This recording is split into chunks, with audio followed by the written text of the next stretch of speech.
Opposition eza te que kozwa mama moko boye ya mobange mama batu azomona ne pas de la commerce na ye. Notre armée est tellement infiltrée par les... Ils ont, c'est nous qui les avons donné.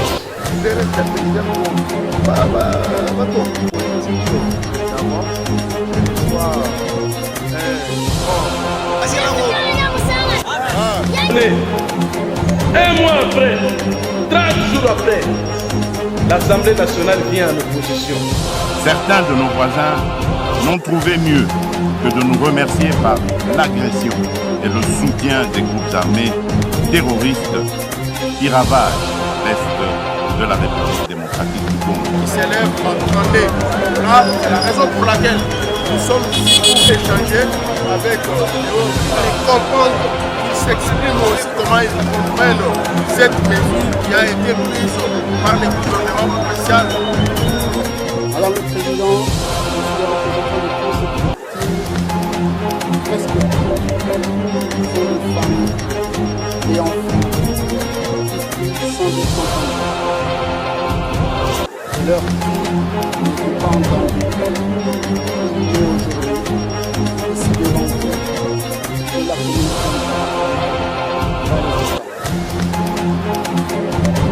Chers téléspectateurs de la chaîne pour télévision, bonsoir et ça dépendra à l'ère à laquelle vous allez suivre cette émission. L'émission c'est la politique d'avant, une émission pédagogique sur le plan politique.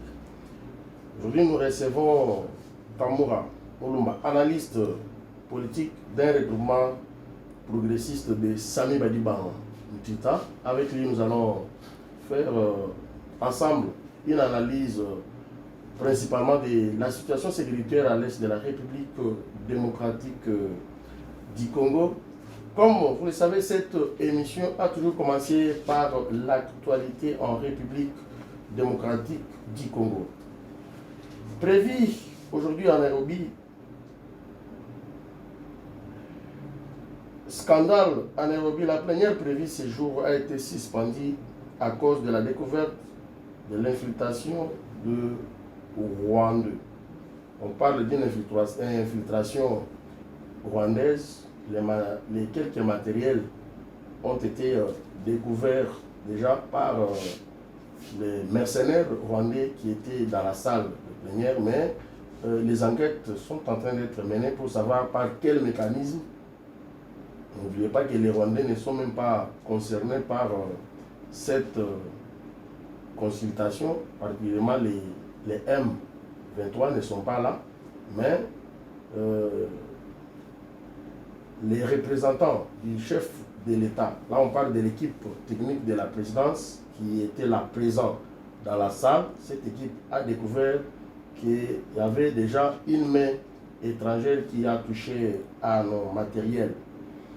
Face à la justice, le président de la République, Félix Antoine Tshisekedi Tshilombo, jure, je cite, « Je serais content de quitter un jour ce poste, président de la République, en me rassurant d'avoir garanti à la jeunesse un avenir meilleur. » Les facilitateurs, ou Kenyatta, l'ancien président du Kenya, annoncent que les groupes armés ont accepté de déposer les armes, mais avec des conditions ici sur place.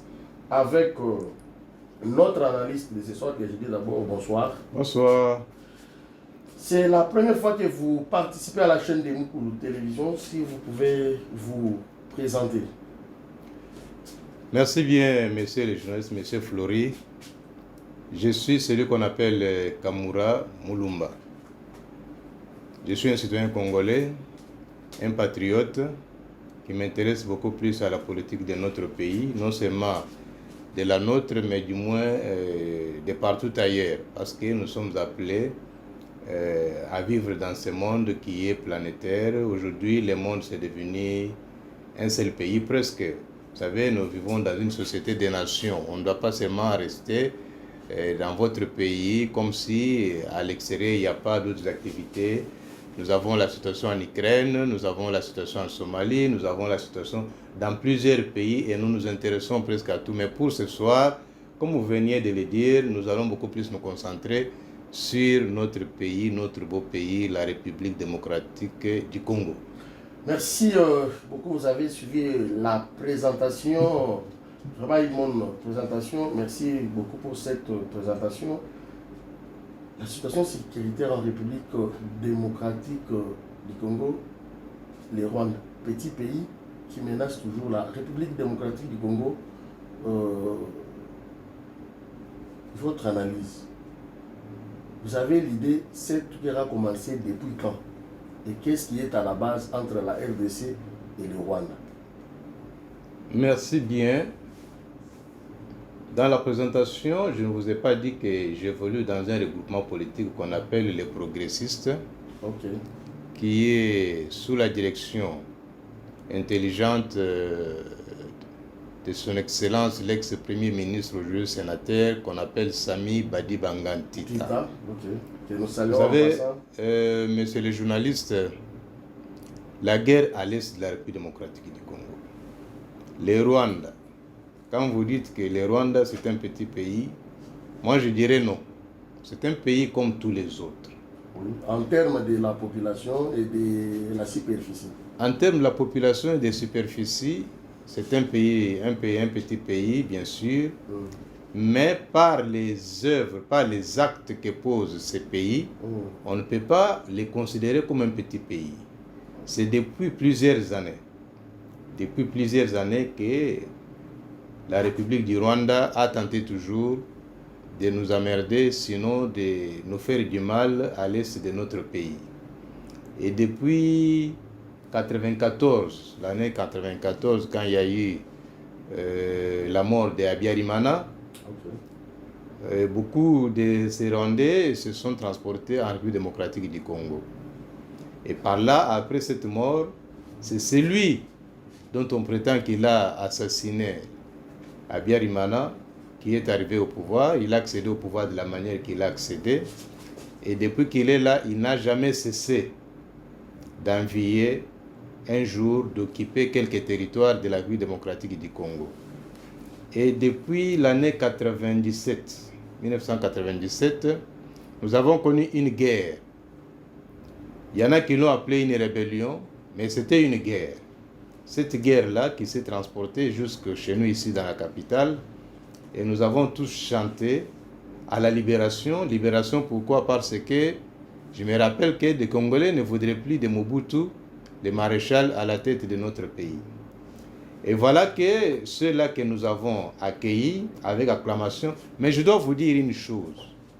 Peut-être que ça pourra vous étonner. Personnellement, je n'avais pas acclamé en 1997 parce que quand j'ai vu les troupes de l'AFDEL entrer à Kinshasa, tous les visages que j'avais vus ne m'avaient pas permis de prétendre réellement que nous avons reçu une libération. Et c'était un regret pour moi. Donc c'est à partir de ce moment-là, qu'à cela ne tienne, celui qui les avait conduits ou celui qu'ils ont accompagné, nous citons bien l'ancien président Laurent Désiré Kabila, paix à son âme, il pouvait avoir de bonnes initiatives, peut-être pour le décollage de notre pays, mais malheureusement, il s'était fait accompagner de ceux-là même qu'il a qualifiés par après de traîtres et qu'il voudrait qu'ils rentrent chez eux.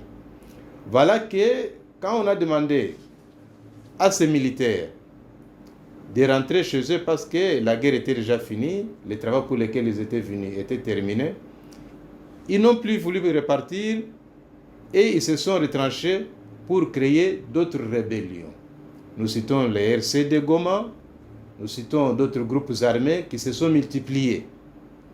Et on vous dit, ils créent les groupes armés, ils créent la rébellion pour entrer en République démocratique du Congo, revendiquer une certaine portion du pouvoir, pendant qu'ils étaient venus pour accompagner ceux qui étaient en rébellion et qui venaient pour conquérir les pouvoirs de Kinshasa. Pour exemple, vous verrez James Kabarebe, qui était notre chef d'état-major général ici au Congo, il est rentré. Mais certains de ses compatriotes n'ont pas voulu parce qu'ils ont trouvé le miel en République démocratique du Congo. Venons-en maintenant à la guerre de l'Est pour aujourd'hui. Le gouvernement congolais qualifie ceux qui tiennent la guerre à l'Est, donc le M23, comme des terroristes. avec lesquels d'ailleurs le gouvernement de Kinshasa ne voudrait pas négocier avec eux, les considérant en tant que tels. Mais ces rebelles, ces terroristes des M23, d'où sont-ils venus? Sont-ils composés de qui? Vous savez, rien que les M23, je ne peux pas permettre de me permettre de dire qu'ils peuvent tenir ou faire face à l'armée congolaise. Les M23 sont soutenus, toutes ces troupes, par des puissances extérieures. Nous citerons le Rwanda en premier lieu, qui a toujours soutenu presque toutes les rébellions à l'est du pays, et toutes ces rébellions sont créées pour les besoins de la cause. À côté du Rwanda, nous avons l'Ouganda, qui semble des fois souffler le chaud et le froid, en faisant croire qu'ils viennent à la République démocratique du Congo pour nous aider. Malheureusement, nous arriverons aussi à céder sans savoir que c'est que l'Ouganda, c'est un autre pays qui soutient les rebelles. Mais s'il faut dire aussi que les M23 sont soutenus par le Rwanda, est-ce que le Rwanda seul peut nous faire tout ce qu'il est en train de faire avec plusieurs morts que nous avons connus à l'est du pays? Je ne pense pas. Pourquoi? Ce pays, un petit pays comme vous l'avez souligné de vous-même, a des armements lourds. Le mouvement M23 a des armes lourdes. D'où viennent toutes ces armes? Et chaque fois quand vous constatez toutes les puissances occidentales, en dehors peut-être de l'Ukraine, de la Chine et d'autres, qui ne sont pas nombreuses, toutes ces puissances demandent à la République démocratique du Congo, qui est agressée, à la République démocratique du Congo, qui est en train de perdre ses populations. Pas plus tard qu'hier et avant-hier, on a dénombré encore 122 morts. Il y a eu plusieurs morts. Mais la communauté internationale, la société internationale ou le monde occidental ne fait aucun effort pour comprendre que ces pays souffrent. C'est pourquoi moi je dis que ce n'est pas le Rwanda qui nous combat. Le Rwanda n'est qu'une marionnette. Le Rwanda est utilisé. Le Rwanda est utilisé par les puissances occidentales qui veulent des richesses de la République démocratique du Congo. Ce n'est plus un secret pour personne. Parce que toutes les puissances occidentales, moi je cite la France, les États-Unis, les Belges qui nous font les 12 yeux, mais malheureusement, ils le font juste pour nous tromper. Mais tous utilisent ces pays voisins pour nous combattre et malheureusement exploiter les richesses de la vie démocratique du Congo frauduleusement et les obtenir à moindre frais. Et pourtant, s'ils étaient sincères avec nous dans les relations diplomatiques que nous avons avec tous ces pays, ils auraient bien convenu avec le gouvernement congolais pour que les choses se passent de la manière gagnant-gagnant, comme le dit le président de la République, donc notre président de notre pays. Vous comprendrez alors, messieurs les journalistes, que la guerre de l'Est, c'est une guerre qui nous est imposée par la coalition mondiale. C'est la coalition mondiale qui nous combat. Et nous, la République démocratique du Congo, qui souffrons depuis plusieurs années, avec plusieurs morts, on ne parle pas de tous ces massacres, on ne parle pas de génocide, mais on nous demande de négocier. De ce point de vue-là, moi je dis je suis contre. Je ne serai jamais d'accord pour que nous allions négocier avec le Rwanda, même la tripartite entre le Rwanda, l'Ouganda et la République démocratique du Congo. Je dirais que si jamais on y allait, c'est juste pour une perte de temps inutile. Alors, qu'est-ce que nous devons faire? Parce que nous devons nous prendre en charge. Comme disait Laurent Désiré Kabila à l'époque, nous devons nous prendre en charge. Il y a le principe de l'autodétermination des peuples.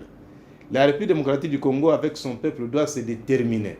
Savoir avec qui coopérer sur le plan militaire, avec quelle puissance coopérer sur le plan international, sur le plan diplomatique, dans les relations sincères. C'est ce qui fait que notre pays puisse souffrir aujourd'hui. Vous vous rappellerez, il n'y a pas très longtemps, les experts ou les membres des Nations Unies, La commission comment on appelle La communauté internationale. Non, pas la communauté internationale. Ces gens qui sont venus ici rencontrer le président des 2 chambres du Parlement pour prétendre que non, notre pays n'est pas sous embargo. Vous voyez? Ils sont venus du Conseil de sécurité, je voulais dire.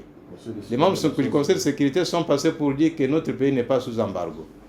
Mais même pas un mois plus tard, on nous apprend que toutes les armes que nous avons achetées sont bloquées quelque part parce que nous sommes sous embargo. Il faudrait d'abord signaler et dire quel genre d'armes nous avons achetées. Est-ce qu'un pays autonome, un pays indépendant, un pays agressé, doit-il au préalable faire voir, même ceux qui lui vendent les armes, que voilà les armes que nous avons achetées? Je dirais que c'est juste pour faire en sorte qu'on aille signaler à l'ennemi que voilà les sortes des armes qu'ils ont achetées et nous allons vous fournir telle catégorie ou telle autre espèce d'armes pour que vous puissiez ne pas succomber à leur attaque. Voilà le problème qui se pose dans notre pays. Donc aujourd'hui, si nous avons quelque chose à faire, le président de la République a demandé à la jeunesse ou à la population congolaise de s'enrôler massivement dans l'armée pour que nous puissions combattre. Laurent Désiré Kabila à l'époque lui avait dit la guerre retournera là d'où elle est venue. Mais aujourd'hui, le président Tshisekedi lui a dit la population, la jeunesse doit s'enrôler dans l'armée. Il faudra donc que le patriotisme puisse primer dans tout cela et nous avons tous appris qu'il y a de jeunes gens qui sont en train de s'enrôler dans l'armée, qui sont en train de se faire enrôler, ce qui est une bonne chose parce que nous devons nous battre pour qu'aucune partie de notre territoire, aucun périmètre de notre territoire puisse être occupé comme c'est le cas aujourd'hui à Bunagana et dans d'autres petits territoires qui sont à l'est du pays, donc dans les territoires de Rutshuru. Donc vous comprendrez, messieurs les journalistes, que ça c'est une question qui doit préoccuper tous les Congolais de tous bords, quelle que soit votre position, quelle que soit votre qualité, que vous soyez la majorité, que vous soyez l'opposition, quel que soit tout ce que vous êtes, c'est le patriotisme qui doit primer dans tout cela. Et pour cela, moi je suppose que, et je souhaiterais que même tous ceux qui sont dans l'opposition, comme ceux qui sont dans les pouvoirs, puissent se mettre ensemble pour réfléchir, même s'il ne faudrait pas qu'ils se rencontrent tous, mais du moins chacun là où il est, parce que je me rappelle qu'en droit constitutionnel, s'il y a de l'opposition, l'opposition n'est pas seulement là pour critiquer, pour chercher les malheurs du pays, pour chercher les malheurs de ceux qui gouvernent, mais l'opposition est aussi là pour apporter un plus, pour faire des critiques positives. Les critiques positives voudraient que voilà, ici, le gouvernement a mal agi, ici, le gouvernement est mal orienté. Voilà ce que moi je propose. Voilà ce que notre regroupement propose. C'est dans ce sens-là que les choses peuvent marcher au pays. Parce que si nous devons considérer que ceux qui sont là au pouvoir aujourd'hui doivent totalement échouer, doivent se faire partir par la guerre qui a commencé à l'Est, doivent faire ceci, doivent faire cela, et nous, à notre tour, nous ferons mieux. Je pense que ce n'est pas un bon discours politique à tenir pour le moment. Nous devons nous souder coude à coude, nous devons nous tenir main dans la main pour que nous puissions vaincre l'ennemi que les Rwandais ainsi que la communauté internationale. J'insiste bien que les Rwandais seuls ne peut rien contre la République démocratique du Congo. C'est la communauté internationale qui nous combat et qui nous cherche des problèmes, qui voudrait nous envahir pour créer la situation comme celle de Somalie, pour créer la situation comme celle du Soudan, de manière à partager notre pays comme ils l'ont fait à la conférence de Berlin, que le pays ne soit plus ce qu'il est aujourd'hui. Et pourtant, le maréchal Mobutu nous a laissé un pays uni, nous a laissé un pays fort, avec une armée qui avait connu ces problèmes à l'époque, mais du moins, nous n'étions pas ceux-là pour qui on pouvait se jouer aujourd'hui, comme le font les petits pays dont vous parlez à l'est de notre pays, j'ai dit. Merci beaucoup, Papa Kamoura, pour votre analyse. Et j'ajoute, vous avez parlé de l'armée, nous devons nous être tous ensemble. Nous avons un problème sérieux de l'infiltration dans notre armée. C'est aussi un problème sérieux. Vous avez aussi proposé qu'il y ait un dialogue entre les Congolais. C'est la même démarche que Olengangoy a déjà commencé. Il a consulté déjà Martin Fayoul. Mais la question que beaucoup de Congolais se posent déjà, nous connaissons bien les joueurs et leur système de jeu.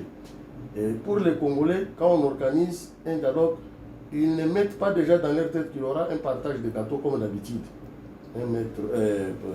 Papa Kamoura. Bon, les partages des gâteaux, ça dépend de celui qui voudrait que les gâteaux soient partagés. Moi, je ne vois pas un gâteau qu'il faudrait partager dans notre pays. Monsieur Olengankoy, avec sa structure, il est là, il est en train de consulter les gens, c'est son droit aussi. Et il n'est pas dit que nécessairement les dialogues, pour qu'il y ait dialogue, il faudrait que tout le monde se mette ensemble. On peut consulter les gens, ceux qui sont dans l'opposition. Même vous pouvez chercher à rencontrer ceux qui sont au pouvoir pour leur donner vos idées. C'est ça aussi les dialogues. Les dialogues, ce n'est pas seulement nous retrouver au palais du peuple à 1000 personnes pour qu'après que nous puissions revendiquer, dire que bon voilà, moi, Kamoura Mulumba, je n'ai jamais été ministre, moi aussi j'ai parlé, j'ai contribué, il faut que je devienne PCA ou DG à telle entreprise ou que je devienne bourgmestre ou bien gouverneur de telle province. Ce n'est pas dans ce sens-là. Mais la démarche de Olengankoy n'est pas aussi mauvaise, elle est bonne parce que chacun des Congolais, comme je venais de le dire, doit apporter quand même sa contribution à ce que nous sommes en train de vivre pour le moment. Et alors, je dirais que si il y en a qui pensent qu'il faut partager les gâteaux, il n'y a pas de gâteaux. C'est un vocabulaire qu'il faudrait bannir dans notre pays. Voilà. Ok, merci. Il n'y a pas de gâteaux. Vous avez suivi notre analyste de ce soir. Je disais tantôt que notre émission, c'est une émission qui est pédagogique. Là, il faut directement noter. Vous avez parlé, vous avez dit que vous êtes cadre dans un regroupement politique de Sami Badibanga. Comment évolue votre regroupement politique? À merveille. Sami Badibanga, c'est un leader qui ne parle pas trop, qui ne fait pas trop de bruit. Mais sur le terrain, il est en train de travailler. Les choses sont en train d'aller très bien. Le regroupement politique n'a pas 2 ou 3 partis politiques. Le regroupement a plusieurs partis politiques qu'on appelle, dans l'ensemble, on appelle les progressistes. Les progressistes, si vous allez, c'est presque chaque semaine qu'il y a des activités et on est en train de vouloir gagner le terrain. Il y a les élections qui arrivent en 2023. Le regroupement avec son leader est en train de se préparer pour y arriver et gagner les sièges et exercer le pouvoir. Gagner les sièges et exercer le pouvoir, une question de curiosité. Vous êtes dans l'opposition ou bien dans l'union sacrée? On n'est pas dans l'opposition, monsieur le journaliste. Dans l'union sacrée. Nous sommes dans l'union sacrée. Nous sommes en train de lutter pour le bien-être de la République démocratique du Congo. Si vous vous rappelez les quelques 4 mois que le sénateur, ex-premier ministre, son Excellence Sami Badibanga, avait passé à la primature, avait pris des décisions importantes qui pouvaient soulager la population congolaise. Être dans l'opposition comme dans la majorité, quand on n'a pas de bonnes initiatives et qu'on vient seulement pour se remplir les poches, ne servira à rien. Mais pour répondre bien à votre question, nous sommes avec l'union sacrée. Vous êtes dans l'union sacrée. Voilà. Et maintenant que le calendrier électoral est déjà connu, disponible, donc les regroupements politiques, les progressistes est déjà installé en République démocratique du Congo partout. Bien, vous êtes aussi comme d'autres partis politiques qui ne sont que dans la capitale. Je venais de vous dire tantôt que les progressistes sont en train de progresser. Okay. Les progressistes sont en train de s'installer presque partout. Les progressistes sont sur le terrain. Et tout parti politique, tout regroupement politique qui se constitue ou qui s'est constitué n'a qu'un objectif de conquérir les pouvoirs. Et pour conquérir les pouvoirs démocratiquement, il faut passer par les élections. Et si le calendrier électoral est donné par la CENI, comme le président Kadima l'a dit, bien sûr, tous les politiques se préparent. Tous les politiques se préparent pour arriver aux élections et faire ce qu'ils attendent avec leurs attentes dans leurs partis politiques comme dans les regroupements politiques, ce qui est tout à fait normal, logique et légitime pour les progressistes aussi qui sont en train de se battre sur le terrain. Ils sont aussi en train de se battre sur le terrain. Maintenant, une question à vous-même, Kamura Mulumba. Avez-vous aussi des ambitions postulées par exemple en 2023? Les ambitions, s'il y a une personne qui vit sans ambition, c'est-à-dire que c'est une personne sans avenir. Ok. Avoir des ambitions, nous les avons toujours eues. Je ne peux pas vous dire aujourd'hui que j'ai des ambitions ou je ne les ai pas. Mais je vous dis au moins qu'une personne qui vit sans ambition n'a pas d'avenir. Pour le moment, c'est la réponse que je peux vous donner. Les ambitions, il y en a toujours. Et chacun a les ambitions au niveau qu'il voudra. Tout le monde n'est pas créé pour devenir président de la République. Tout le monde n'est pas créé pour être ministre. Tout le monde n'est pas créé pour être député, sénateur. Tout le monde n'est pas créé pour être gouverneur. Il y en a qui sont des cordonniers. Ils sont importants pour la vie sociale des citoyens. Et il y en a aussi qui sont des magistrats. Il y en a qui sont des enseignants. Il y en a qui sont des médecins. Mais du moins, chacun a des ambitions. Il y a des chercheurs. Il y a des scientifiques, chacun a des ambitions dans un domaine quelconque. En ce qui nous concerne personnellement, il y a des ambitions.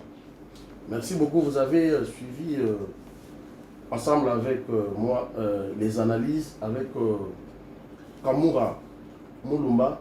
Si vous avez un peu un message à adresser aux Congolais qui nous suivent présentement dans le monde entier, particulièrement moi je souhaiterais que vous lanciez un peu ce message-là à la jeunesse. Le président de la République a fait un appel à la jeunesse congolaise pour s'inscrire dans l'armée.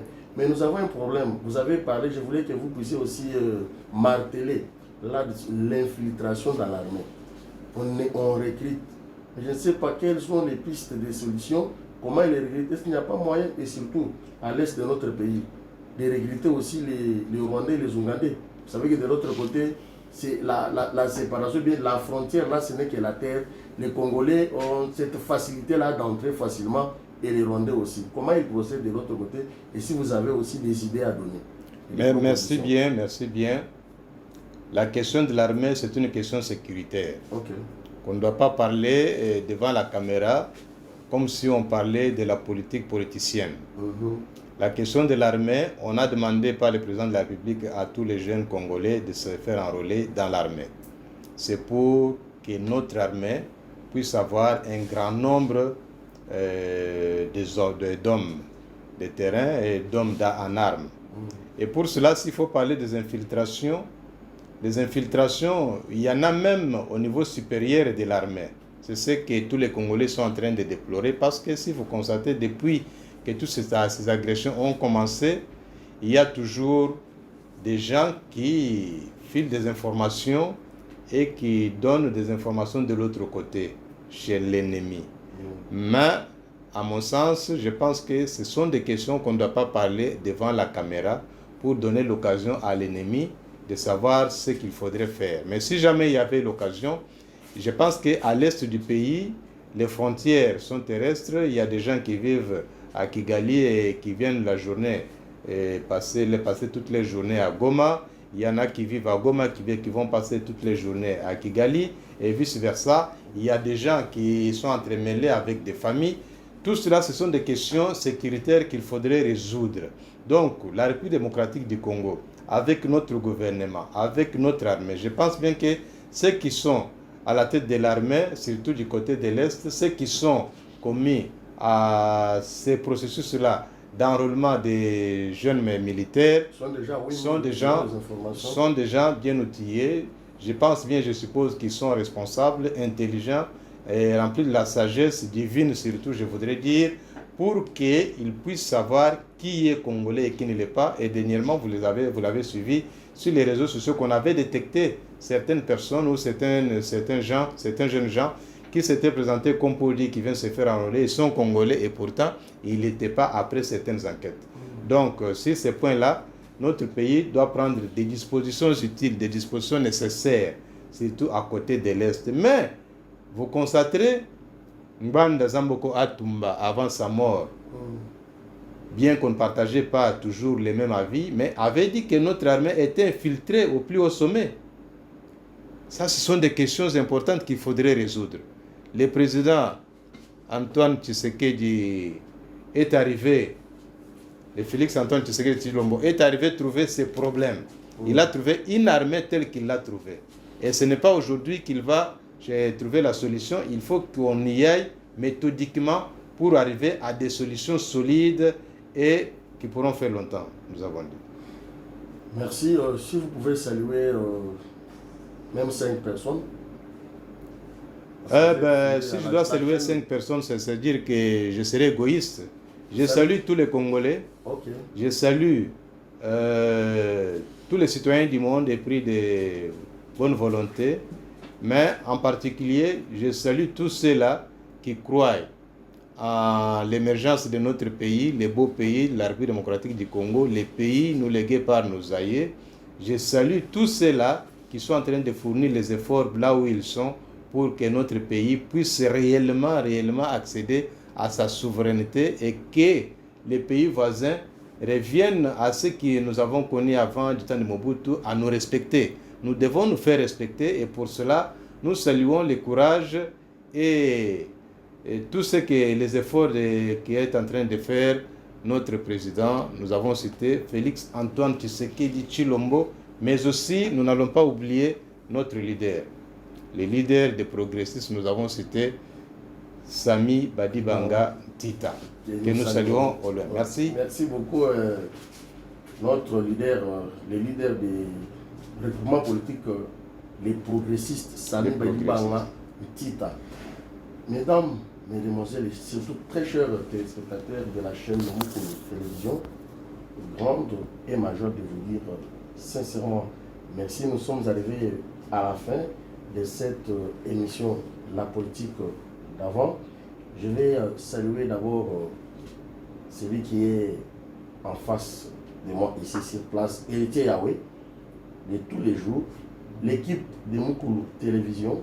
Nous avons des extensions de Kinshasa ici sur place et de Moujma, jeune Timothée Mpouna, bonjour avec toute l'équipe, Christophe Mouzounou, ici Lamartine Tama, Jojo Jonathan, Bavon Kasson et la maman, je vous dis bonjour. Brian Kassan, mon cher, je ne peux pas aussi t'oublier. Et tout le monde, tous les téléspectateurs de la chaîne Mukulu Télévision, abonnez-vous massivement pour suivre cette émission.